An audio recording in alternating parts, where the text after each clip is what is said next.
Hello everyone, this side Shivani और आज का टॉपिक है registered valuer.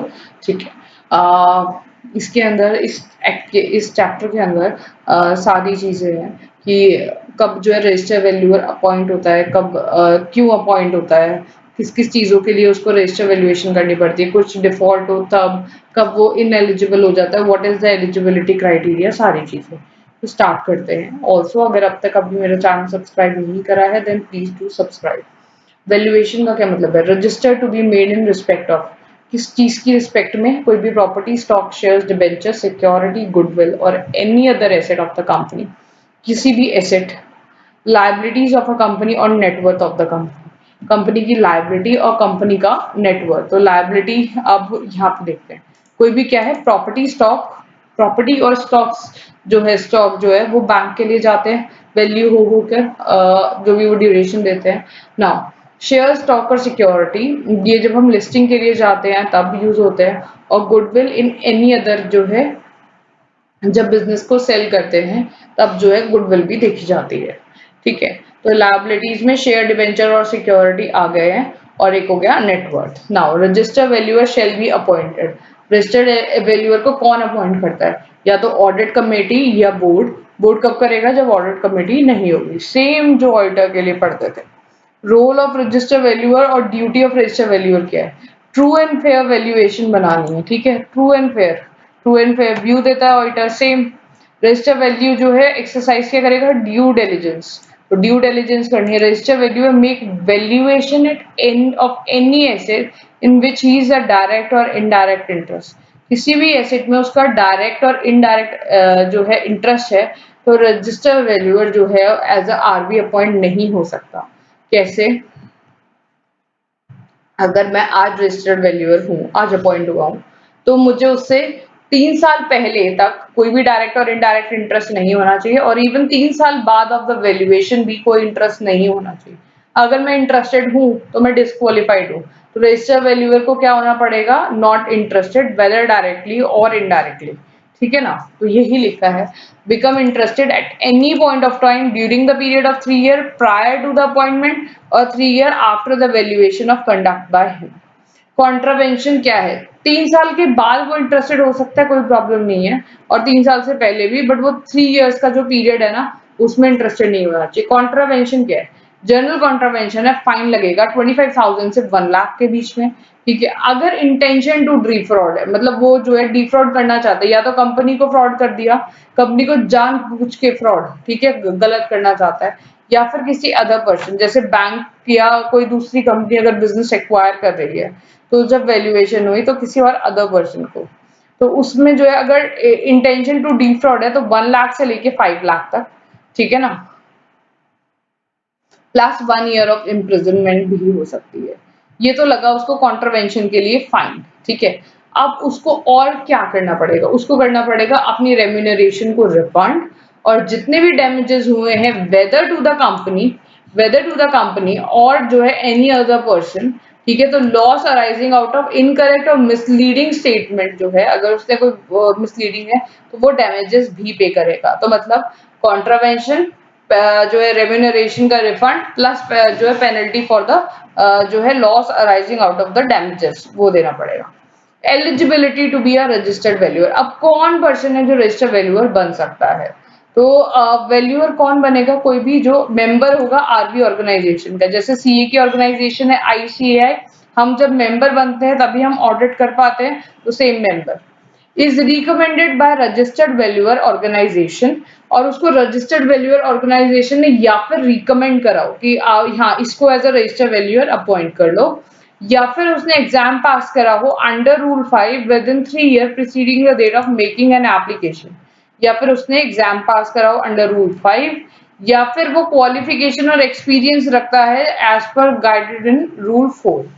Not a minor, not bankrupt और अनसाउंड माइंड। तो ना बैंकरप्ट होना चाहिए, ना माइनर होना चाहिए, ना अनसाउंड माइंड होना चाहिए, और पीआरआई होना चाहिए एज पर फेमा। तो फेमा लॉ में क्या था? Person residing more than 182 days in India, या फिर वो किसी और कंट्री से, बाहर से, फॉरेन स्टेट से आया हो इंडिया में बाय के लिए, बिजनेस इंटेंशन और एम्प्लॉयमेंट के लिए, तो हम उसको पीआरआई की डेफिनेशन में रखते थे। कन्विक्टेड बाय कोर्ट, अब कौन सा पर्सन है जो कोर्ट के से कन्विक्टेड होगा, तो ऑफेंस एक्सीडिंग 6 मंथ्स, ठीक है, या फिर वो कोर्ट से कन्विक्टेड ना हो, तो किसमें एक्सीडिंग 6 मंथ, 6 मंथ से कम होगा कोई इशू नहीं, 6 मंथ से एक ज्यादा होगा, या फिर मॉरल टर्पिट्यूड, या period of 5 years has not been elapsed from the date of expiry of sentence, और जो 5 साल का जो पीरियड है ना वो एक्सपायर ना हुआ हो, इलेप्स ना हुआ हो एक्सपायरी ऑफ सेंटेंस से, ठीक है। तो 6 मंथ से ज्यादा अगर हुआ, प्लस मॉरल टर्पिट्यूड था, और उसमें जो है कूलिंग पीरियड जो 5 years का है वो खत्म जो है ना हुआ हो, इलैप्स ना हुआ हो। अगर पर्सन कन्विक्टेड होता है मोर देन और इक्वल्स टू 7 years, 7 साल से ज्यादा या 7 साल तक, तो वो कभी भी रजिस्टर वैल्यूअर पूरी लाइफ टाइम में कभी भी नहीं बन सकता, राइट। पर्सन जो है फिट एंड प्रॉपर होना चाहिए as per the definition, and not levied penalty under section 271J of income tax act 1961, and time limit of filing of appeal elapsed and 5 years have not been elapsed after levying a such penalty. Now उसको penalty ना लगी हो 271J के अंदर, penalty अगर उसको लग गई हो तो हम क्या करते हैं, फर्दर अपील करते हैं, मतलब हायर कोर्ट्स में जाते हैं, या फिर एटी के पास जाते हैं, या एए के पास जाते हैं, जिनके पास भी जो है हम हायर जाते हैं, वो भी जो टाइम पीरियड जो हमें दे रखा है कि आप इतने टाइम में फर्दर अपील कर सकते हो, लाइक 45 डेज और 60 days as the case may be, plus extension, वो सारा टाइम जो है इलैप्स हो गया हो, और 5 years जो है वो इलैप्स ना हुए हो, मतलब जिस दिन से पेनल्टी लगी थी, ठीक है, उस दिन से, मतलब अगर आपने आगे अपील नहीं करी इसका मतलब आपने वो पेनल्टी मान ली, जब आपने पेनल्टी वो मान ली उससे 5 years, उस पेनल्टी का जो ऑर्डर आया और आपको कम्युनिकेट हुआ कि आप पे इतनी पेनल्टी लग चुकी है, उससे 5 years का जो कूलिंग पीरियड होना चाहिए, उसके बाद आप जो है क्या नाम है आरबी बन सकते हो।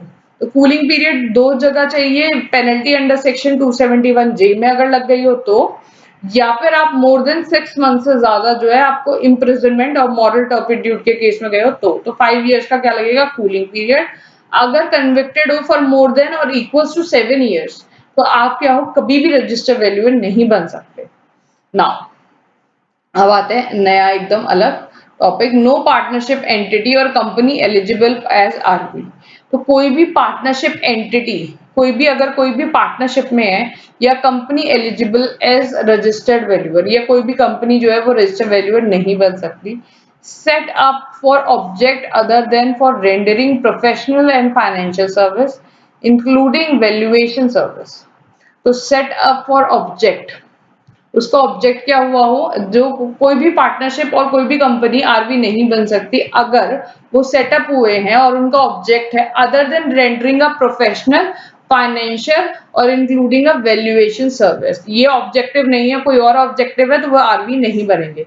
Financial professional is undergoing an insolvency resolution और इन एनी अनडिस्चार्ज बैंकरप्ट। और पार्टनरशिप और कंपनी क्या है, या तो वो जो है आईबीबीआई के अंडर जो है वो इंसॉल्वेंसी रेजोल्यूशन प्रोसेस में जा रही है, या फिर वो अनडिस्चार्ज बैंकरप्ट है, ठीक है। All partners and director are not ineligible, ठीक है, और सारे के सारे जो पार्टनर्स हैं और जो डायरेक्टर्स हैं वो इन एलिजिबल नहीं होने चाहिए, ठीक है, तो नहीं होने चाहिए, ठीक है, in eligible.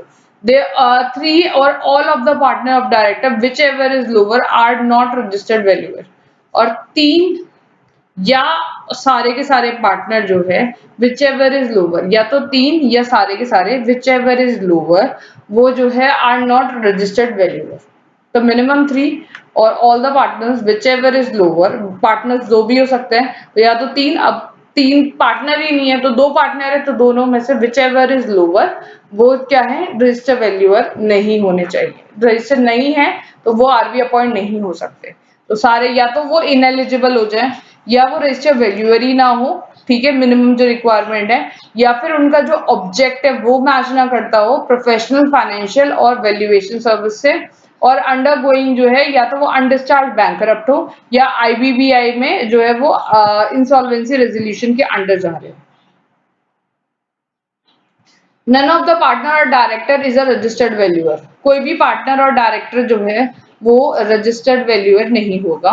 maintain record of each assignment undertaken by him or at least 3 years after the completion of such assignment.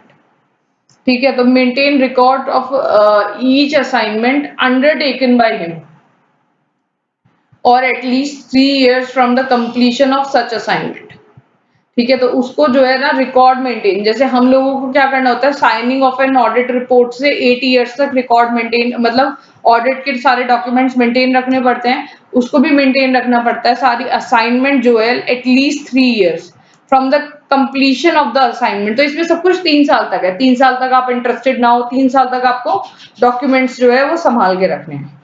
Now conduct of valuation, valuation को कंडक्ट करने का क्या तरीका होता है, comply with valuation standard.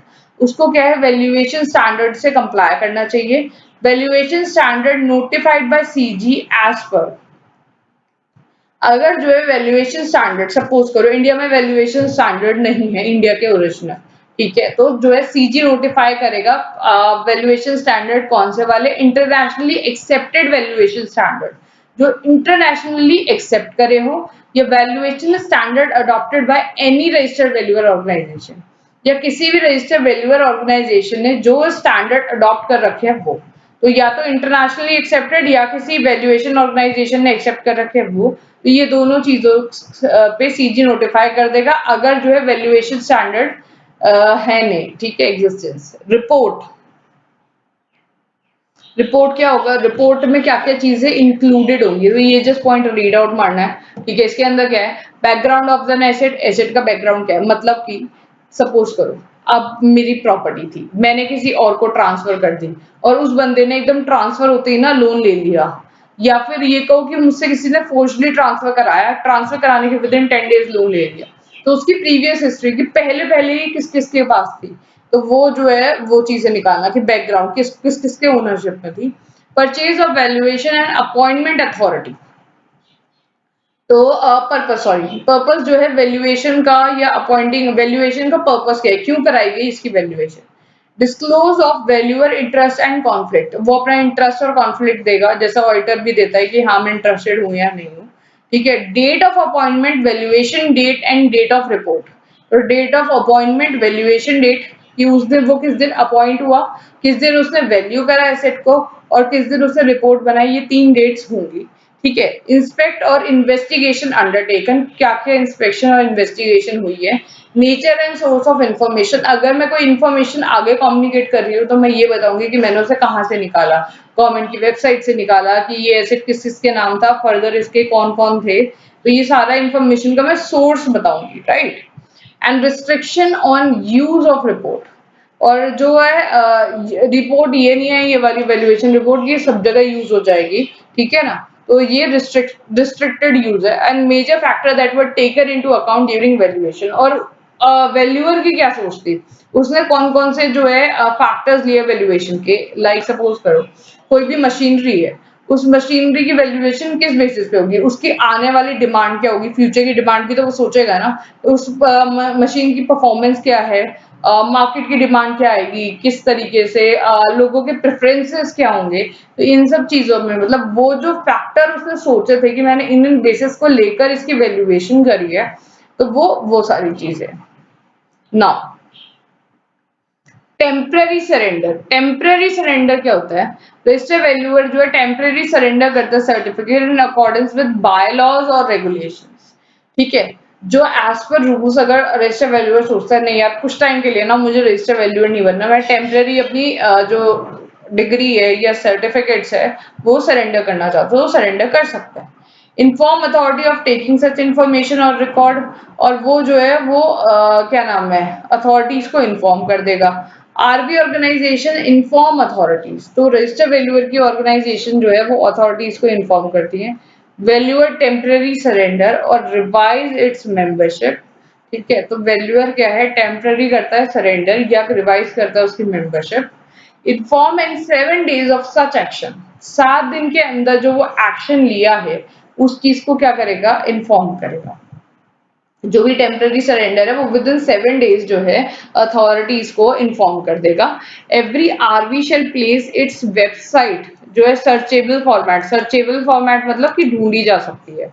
Name और other details जो भी चाहिए of its member to who surrender and revival of such membership को सरेंडर और मेंबरशिप का रिवाइवल, ये सारी इंफॉर्मेशन होनी चाहिए। नेम और अदर डिटेल्स कहाँ होनी चाहिए, उसकी वेबसाइट पे होनी चाहिए। उसकी वेबसाइट क्या होनी चाहिए, सर्चेबल फॉर्मेट में होनी चाहिए कि अगर मैं उसको गूगल पे ढूंढूं तो वो मुझे मिल जाए। Now eligible eligible for registered valuer organization eligibility registered valuer organization क्या registered valuer organization under companies act section 8 में बना है। हमारा इंस्टीट्यूट भी सेक्शन 8 में ही बना हुआ है, ठीक है ना। Matter regulating matters of valuation of asset or class of an asset and his bylaws requirement as per the annexure। तो ऑब्जेक्टिव क्या है, मैटर रेगुलेटिंग मैटर्स जो है एसेट और क्लास ऑफ एन एसेट, जो भी एसेट और क्लास ऑफ एन एसेट है, और जो बायलॉज है वो भी सारे ऑब्जेक्टिव ये होंगे कि हमें जैसे इंस्टीट्यूट का क्या काम है, हमें प्रोफेशनल सर्विसेज जो है रेंडर करनी है, जो टैक्सेशन अकाउंटिंग और इन सब के जो है लिए, तो ऐसे इनका भी अपना ऑब्जेक्टिव है। रजिस्ट्रेशन क्या होगा, सेक्शन 8 ऑफ कंपनीज एक्ट या सेक्शन 25 ऑफ 1956 या सोसाइटी में या इंडियन ट्रस्ट में, तो इन सब में से किसी में भी वो रजिस्ट्रेशन ले सकते हैं। नाउ कंडक्ट क्या कर सकते हैं, एजुकेशनल कोर्स, ऐसे ही हमारा इंस्टीट्यूट भी एक एजुकेशनल सोर्स कर सकता है, ठीक है ना। ग्रांट कर सकते हैं मेंबरशिप और सर्टिफिकेट, ग्रांट कर सकते हैं conduct training of for members, conduct education to members, same. Now monitor and review of function and quality of service, तो फंक्शन और क्वालिटी ऑफ सर्विस को भी मॉनिटर करते हैं। तो ऐसे ही हमारे यहाँ भी होता है, अगर कोई मेंबर डिफॉल्ट करते हैं तो उनके खिलाफ एक्शन इंस्टीट्यूट लेता है, वही function and quality of service. Mechanism conduct disciplinary proceeding and address grievances, disciplinary proceedings भी होती है और ग्रीवियंसेस को भी एड्रेस, तो ये सारा मैकेनिज्म सेम जो है वो रजिस्टर्ड वैल्यूअर ऑर्गेनाइजेशन का भी है। नाउ कंप्लेंट अगेंस्ट आरवी और आरवी ऑर्गेनाइजेशन, कंप्लेंट क्या है, बिफोर अथॉरिटी बाय पोस्ट और कुरियर प्लस फीस जो है वो 1000 रुपीज, ठीक है ना। तो ये क्या होगा, अथॉरिटी के अगर कंप्लेंट करनी है, कंप्लेंट अगेंस्ट आरवी और आरवी ऑर्गेनाइजेशन, या तो आईसीआई के खिलाफ या सीए के खिलाफ, तो आरवी और आरवी ऑर्गेनाइजेशन कंप्लेंट क्या होगी, अथॉरिटी के सामने पोस्ट या कुरियर से, और आपको फीस लगेगी 1000 रुपए की। Examine complaint and take necessary action as a deemed fit, तो अथॉरिटी क्या है, कंप्लेंट एग्जामिन करेगी और एक्शन लेगी अगेंस्ट से। पनिशमेंट फॉर फॉल्स स्टेटमेंट, अगर अब किसी ने फॉल्स स्टेटमेंट दी है, लाइक रजिस्टर वैल्यूअर ने फॉल्स स्टेटमेंट दी है, तो रिपोर्ट सर्टिफिकेट और अदर डॉक्यूमेंट, तो मेक फॉल्स स्टेटमेंट, या तो उसने रिपोर्ट या सर्टिफिकेट या कोई भी डॉक्यूमेंट में फॉल्स स्टेटमेंट दे दी है, तो ओमिट और एनी मटेरियल फैक्ट, या तो फॉल्स स्टेटमेंट दे दी है या फिर जो मटेरियल फैक्ट्स है ना उसको हटा दिया है, तो वो लायबल होगा अंडर सेक्शन 448 में। 448 में क्या लिखा हुआ है, सेक्शन 448 में लिखा हुआ है कि पेनल्टी लगेगी अंडर सेक्शन 447, तो सेक्शन 447 में क्या होगी, वो पेनल्टी लगेगी, ये लिखा हुआ है सेक्शन 448 में। अगर उसने कोई भी मटेरियल स्टेटमेंट या कोई जो है या तो वो मिसस्टेटमेंट करी है या ओमिशन करा है, दोनों में से कोई भी एक चीज करी है। और ये चैप्टर जो है रजिस्टर वैल्यूअर का ये हो गया खत्म, ठीक है, छोटा सा ही है। आ गया तो 4 मार्क का क्वेश्चन आ जाएगा या एमसीक्यू आ जाएगा, तो एक बार देखकर चले जाना, ठीक है। Thank you, and if you like the video please do subscribe the channel.